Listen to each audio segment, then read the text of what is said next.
श्रोताओं, इनसे मिलिए कार्यक्रम में पिछले हफ्ते आपने सुनी गायिका अपेक्षा दांडेकर से यूनुस खान की बातचीत।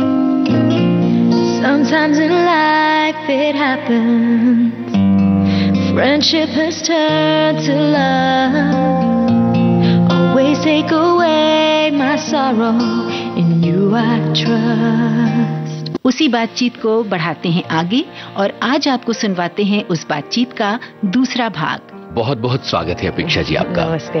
नैना मोरे तरस गए, नैना मोरे तरस गए, आजा बलम परदेसी हो, आजा बलम परदेसी। Peekaboo, I found you again, hiding in the corner with your imaginary friend, and I'm here tonight to see this through till the end, 'cause I will always be with you. Oh, आजा बलम परदेसी, आजा आजा बलम परदेसी।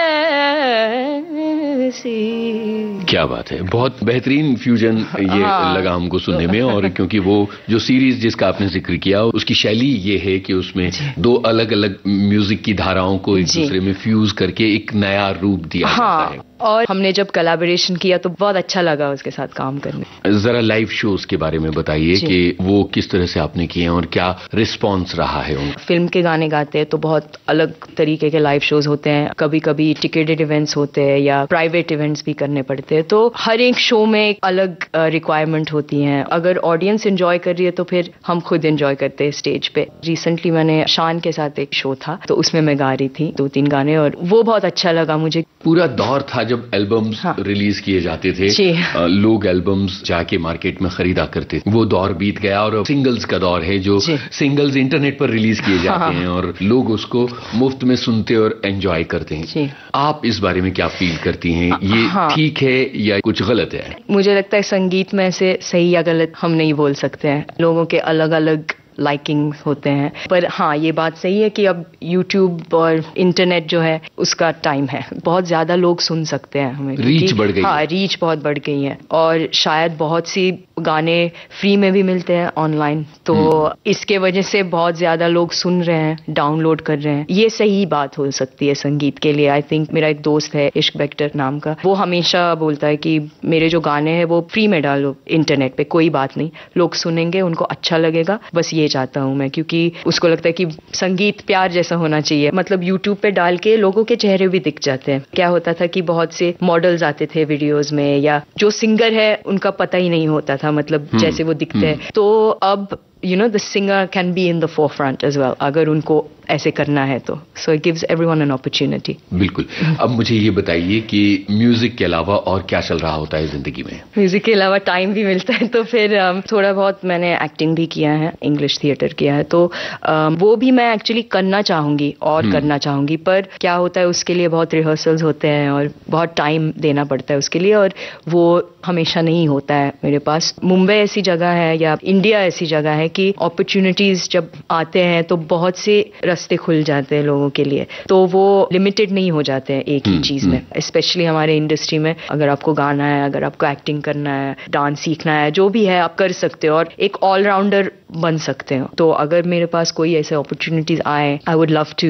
वैसे भी हम लंदन में म्यूजिकल्स करते थे स्कूल में, तो वहां पे तो स्टेज पे गाना भी पड़ता था और एक्टिंग भी करना पड़ता था। हाँ, यानी कंप्लीट पैकेज होता था। So that's my first love. So ऐसे कोई अपॉर्चुनिटी मिल गई मुझे तो मैं जरूर करूंगी। अपेक्षा जी, आपका ताल्लुक मराठी भाषी परिवार से है, जाहिर है कि मराठी में भी आपने चीजें गाई होंगी, उनके बारे में बताइए और सुनाइए। मेरा पहला मराठी फिल्म का प्रोजेक्ट था, वो कौशल इनामदार के साथ था। बहुत अच्छे म्यूजिक डायरेक्टर हैं। येलो नाम की पिक्चर में मैंने गाया है। महेशली में डायरेक्टर, उनका डेब्यू डायरेक्शन था। एक्चुअली वो सिनेमाटोग्राफर है और उन्होंने बहुत सारे मधुर भंडारकर के साथ फैशन और कॉर्पोरेट ये सब पिक्चर्स के डीओपी थे वो। ये उनका पहला वेंचर था और मुझे सब्जेक्ट बहुत अच्छा लगा जब उन्होंने मुझे ब्रीफ बताया। एक लड़की है गौरी नाम की, एक्चुअली उसको ही लिया है फिल्म में। उसको डाउन सिंड्रोम है और वो स्विमिंग चैंपियन है। उन्होंने ओलंपिक्स में सिल्वर जीती थी। तो आई थिंक दैट बहुत इंस्पायरिंग स्टोरी है। जब मुझे प्रोमो दिखाया गया था और मुझे बताया गया था कि स्टोरी क्या है, तो उसके बाद ही तुरंत मैं बूथ में जाके मैंने रिकॉर्ड किया। तो आई थिंक उसी सब इमोशंस को लेके मैंने गाना रिकॉर्ड करने की कोशिश की। तो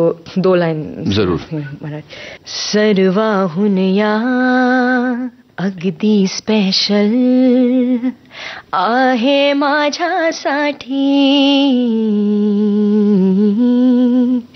आई माझी नेहमीच असते, ताकद माझी मोठी,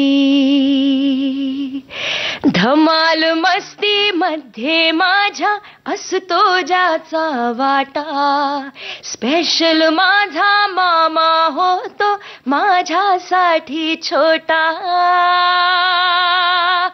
In this beautiful world we are never alone.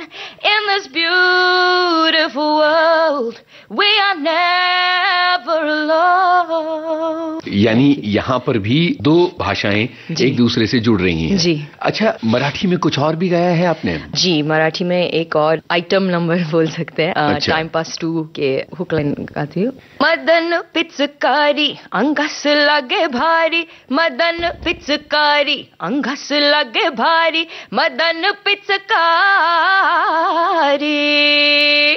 बहुत अलग अलग जॉनर के गानों को आपने ट्राई किया है और म्यूजिक की अलग अलग धाराओं की तरफ आप बढ़ी हैं। जी, जैसे मैंने कहा कि अच्छा लगता है कि थोड़ा वर्सेटाइल रहना, क्योंकि क्या होता है कि मैं बाहर से आई हूँ तो बहुत लोगों को लगता है कि मैं सिर्फ इंग्लिश में गा सकती हूँ। इंग्लिश एक्सेंट सुनते हैं वो इंग्लिश बोलते वक्त, तो वो पूछ भी देते हैं कि आप मराठी में बात कर सकते हो, हिंदी में बात कर सकते हो। और मुझे नहीं लगता कि मेरी हिंदी बहुत अच्छी है, पर मराठी में तो बात कर सकती हूँ। और जब गाना गाने का टाइम आता है तो मुझे नहीं लगता कि भाषा कोई रिस्ट्रिक्शन होती है। रिसेंटली मैं चेन्नई भी गई थी एक तमिल गाना गाने। मैंने पूछा कि गाने का मतलब क्या है, क्योंकि उस हिसाब से फिर कुछ इमोशन आप डाल सकते हो गाने में।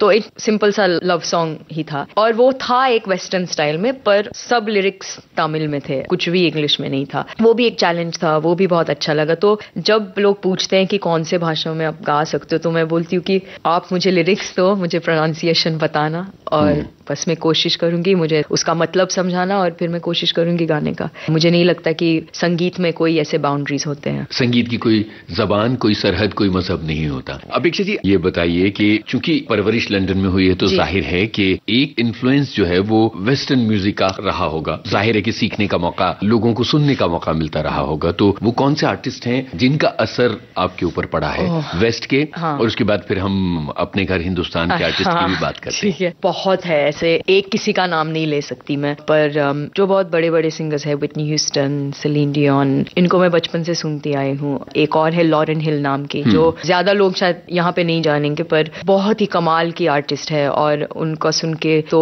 लिखना भी मैंने जो शुरू किया वो उनके लिरिक्स सुन के मैंने किया। एक्चुअली मेरे डैड को जैज बहुत पसंद है, तो वो हमेशा पुराने आर्टिस्ट के जो लाइक एला फिट्जजेराल्ड, अरीथा फ्रैंकलिन, इनके गाने सुनाते थे मुझे। सो आई थिंक उसके वजह से वो इन्फ्लुएंस ज्यादा रहा है। और मैंने एक्चुअली कभी वेस्टर्न गाना सीखा नहीं है, मैंने बस सुन के उस एनवायरनमेंट में रह के मैं सीख गई हूँ। और यही होता है आई थिंक, जहाँ पे आप रहते हो उस एनवायरनमेंट ही आपके अंदर आ जाती है। जैसे कि यहाँ के जो मेरे दोस्त है जो सिंगर्स हैं, शायद उनके लिए हिंदुस्तानी ज्यादा आसानी से वो गा सकते क्योंकि वो उससे ही बड़े हुए हैं, वो घर में यही सुनते आए हैं। तो ऐसा ही कुछ है, मतलब घर में अगर हम हिंदी गाने सुन रहे थे या मराठी गाने सुन रहे थे, तो मैं बाहर जाके दोस्तों के साथ इंग्लिश ही सुनते थे। तो सुन के बस मेरे अंदर आ गया वो और मैं गाने लगी। और एक्चुअली सिर्फ कमर्शियल म्यूजिक नहीं, जो साउंड ऑफ म्यूजिक जैसे था वहां पे भी बहुत पॉपुलर हो गया था वो म्यूजिकल। वो जो एक्ट्रेस है जूली एंड्रूज, वो भी एक बड़ी इन्फ्लुएंस रही मेरे ऊपर। तो जब मैं थिएटर करती हूँ वहां पे या म्यूजिकल्स करती हूँ, again that's a different style of singing, तो वो मैंने उससे सीखा जो डिज्नी में जैसे गाते हैं। एक शालिन शर्मा नाम के मेरे एक प्रोड्यूसर है और दोस्त है, उनके पास में जाके वो डिज्नी का टीवी पे जो हिंदी वर्जन आते हैं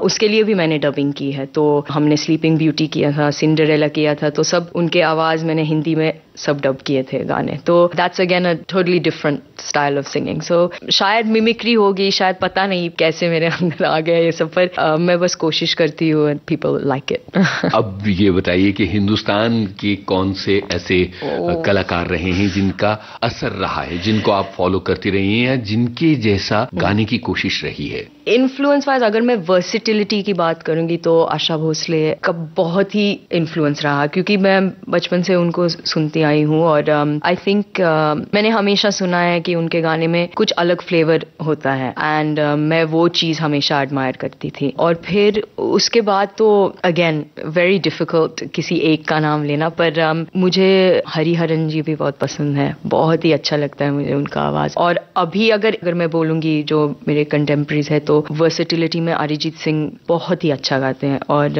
आई थिंक कि यही क्वालिटी एक सिंगर में मैं एडमायर करती हूँ। श्रेया घोषाल भी है जो वर्सेटाइल है और जो इमोशंस बहुत अच्छे से डिलीवर करती है। I think that's what it's about, कि मैं भी गाने में या जब रिकॉर्डिंग कर रही हूँ या जब स्टेज पे हूँ, मैं चाहती हूँ कि ऑडियंस तक पहुंच जाए वो इमोशंस। और जैसे हम पिक्चर देखते हैं और कोई सीन देखते हैं और रोने लगते हैं इमोशंस के साथ, वैसे ही गाना सुन के कुछ होना चाहिए ऑडियंस मेंबर को। तो मुझे ये बात बहुत अच्छी लगती है और शायद ऐसे ही हुआ है मेरे साथ बहुत बार किसी को सुन के, तो मुझे पता है कि इमोशंस एक गाने में कितने पावरफुल हो सकते हैं। बहुत सही है। बहनें आपकी इसी इंडस्ट्री में हैं, कभी आपने सोचा कि सिस्टर्स सब मिलकर कोई एक टोली बनाकर एक साथ किया जाए? एक्चुअली हमने ऐसे ही शुरू किया था, पर मुझे लगता है बहुत ही इंडिपेंडेंट हम तीनों हैं और हम सब घर से बाहर रहे हैं, अलग अलग रहे हैं, तो अभी भी हम अलग अलग ही रहते हैं मुंबई में भी। आई थिंक कि ये अच्छा था कि हमने डिसाइड किया कि हम हमारे पाथ्स फॉलो करेंगे जो हमें करना है अकेले। बहुत मुश्किल होता है जब आप किसी और के करियर के लिए आप जिम्मेदार होते हैं, तो you know it's very difficult एक ग्रुप बन के रहना।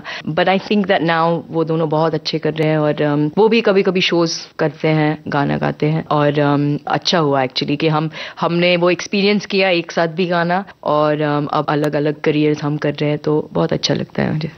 अब ये बताइए कि भारत में आने के बाद और अपने करियर के अलग अलग डायमेंशंस देने के बाद, चाहे वो फिल्म म्यूजिक हो, एल्बम हो, लाइव शोज हो, क्या महसूस हो रहा है? कभी लंदन की याद आती है? पहले आती थी लंदन की याद। मुझे लगता है कि जब मैं पहली बार यहाँ पे आई थी तब मैं बहुत मिस कर रही थी। एक्चुअली मैं पहले से ही बहुत इंडिपेंडेंट थी, मुझे हमेशा घूमना अच्छा लगता था, स्कूल के साथ भी मैं ट्रैवल करती थी, मुझे कभी घर की ऐसी याद नहीं आती थी। तो जब पहली बार यहाँ पे आई और मुझे घर की याद आने लगी तो मेरे मम डैड भी चौंक गए, सोच रहे थे कि क्या हुआ इसको। माँ पूछती थी कि तुम एक्चुअली हमें मिस कर रही हो, मतलब ऐसे तो कभी नहीं हुआ है। तो मैंने कहा नहीं, सच में मैं कर रही हूँ, क्योंकि इंडिया आना तो हमेशा से मुझे बहुत पसंद था और इसलिए और ज्यादा उनको अजीब लग रहा था, क्योंकि वो बोलते थे कि तुम्हें हमेशा इंडिया ही जाना था। हमेशा हर एक छुट्टी पे मैं पुणे जाती थी 1.5-2 महीने के लिए, मासी के पास रहती थी, तो मुझे वैसे कुछ मुश्किल नहीं होती थी यहाँ पे। पर जब कोई एक देश में आता है इंडेफिनेटली तो फिर बहुत अलग बात होती है। मैं एंजॉय करना चाहती हूँ जो भी काम मैं करती हूँ, अगर उसके लिए ज्यादा टाइम भी लगा तो कोई बात नहीं, पर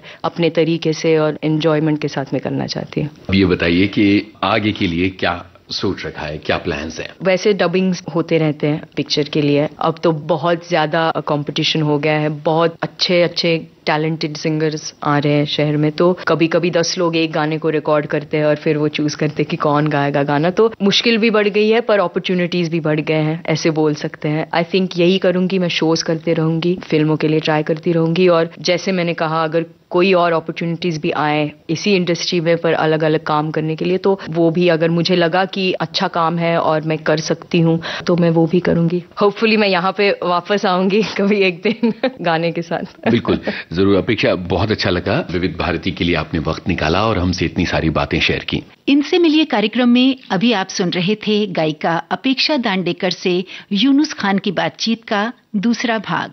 अब दीजिए इजाजत, नमस्कार।